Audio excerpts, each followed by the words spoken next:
What are Germanisms and why are they important? Historically, German was an influential and important language in what's now Slovenia. Many words were borrowed from the German language, and they're still part of the vocabulary today. There are many loanwords, loan translations or calques, and other similarities between the two languages. That's why I believe if we exclude all speakers of Slavic languages, speakers of German probably have the best starting point when learning Slovene. Not only are they acquainted with the case system, since German has 4 cases, but they'll also encounter and recognize many loanwords, calques, and parallels between the two languages that'll help them remember faster than, say, speakers of English or French. Calque means word-for-word translation. Let's list a few examples. An example of a loanword is Kellner for waiter, from the German Kellner. An example of a calque is podjetje, which means company, from the German Unternehmen. Pod is under, and jemati is to take. Unter is under, and nehmen is to take. This is familiar to the English speaker as well. Just think of the verb to undertake. And finally, an example of a literal translation of an idiom. In German, if one is hungover, he or she literally has a male cat. That's just the set phrase. In Slovene, it's also imeti mačka. Imeti is to have, and maček is a tomcat. So, regarding Germanisms in general, some are considered standard nowadays, but many are colloquial, and children are told to use the Slovene or Slavic equivalents at school. However, as you probably know by now, the formal-informal divide in Slovene is considerable, and words and phrases of German origin are very frequent, sometimes eclipsing their Slavic counterparts in spoken Slovene entirely. That's why it's worth learning them. You'll frequently hear words in actual conversations that you've never seen in a textbook. The problem is, you probably won't be taught them explicitly, and you'll just have to find them out on your own as you learn, or by living in Slovenia, and I think that's a shame. It's discouraging to learn a word or phrase, only to find out it's rarely or never used in spoken Slovene later on. I'm not saying don't learn the proper Slovene words. Definitely do that first. It's only the Slovene words that you'll hear on the radio, on television, and in formal settings. However, you should also be taught at least the most common Germanisms, so you know what's being said in an actual conversation with native speakers. I try to mentally divide the Germanisms I know into 3 groups: those that are used less than their German counterparts, those that are used more often, and those that are used about the same. I've chosen 10 Germanisms that are at least as commonly used as their Slovene counterparts in spoken Slovene, if not more. Keep in mind that I'm from Ljubljana and that there are, of course, regional differences. I've chosen words that are also quite common in general. And lastly, keep in mind this is just my opinion. But for what it's worth, I've ran the words by several people, including a group of about 10 teenage children, and for the most part they agree that they use these particular Germanisms at least as often as the Slovene counterparts. Let's look at the examples along with some simple sentences.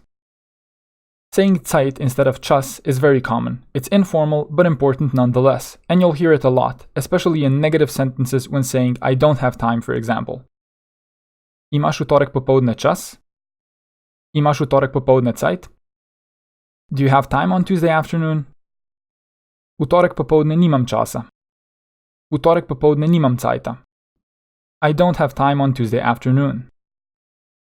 Same with cifra. Informal but frequently used. The proper Slovene word is številka. A mi daš prosim Gregorjevo številko? A mi daš prosim Gregorjevo cifro? Can you give me Gregor's number, please? Gregorjeva nova številka je 041 249 775. Gregorjeva nova cifra je 041 249 775. Gregor's new number is 041 249 775. People who share an apartment with someone usually refer to him or her as cimer or cimra, and not sostanovalec or sostanovalka. Stanovanje si delim s sostanovalcem.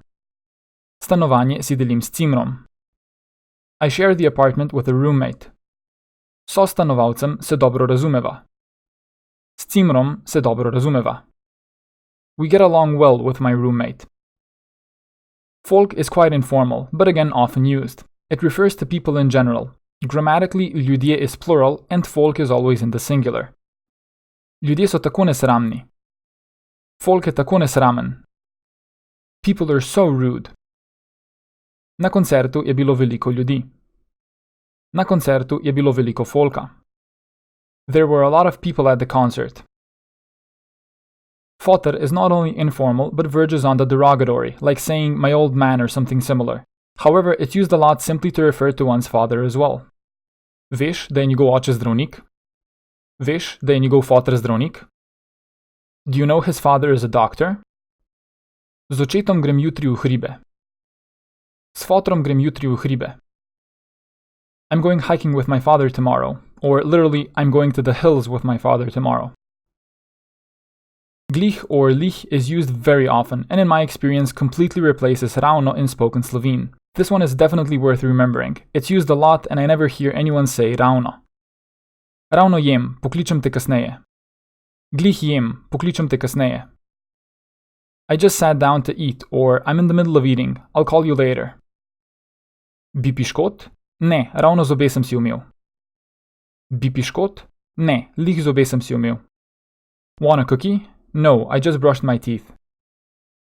It's a coin flip with teči versus laufati for me. When I go jogging, I sometimes say grem teč and sometimes grem laufat. Laufat is a Germanism you'll definitely hear a lot when living in Slovenia. Vsak dan gre teč. Vsak dan gre laufat. He or she goes jogging every day. Zelo rad teče. Zelo rad laufa. He likes jogging a lot. In my experience, poštar is more common than blazina, and definitely more common than vzglavnik. Vzglavnik is practically obsolete in spoken Slovene, but you'll hear it in commercials on television. Vedno spim brez blazine. Vedno spim brez poštra. I always sleep without a pillow. Kupiti moram novo blazino. Kupiti moram nov pošter. I have to buy a new pillow.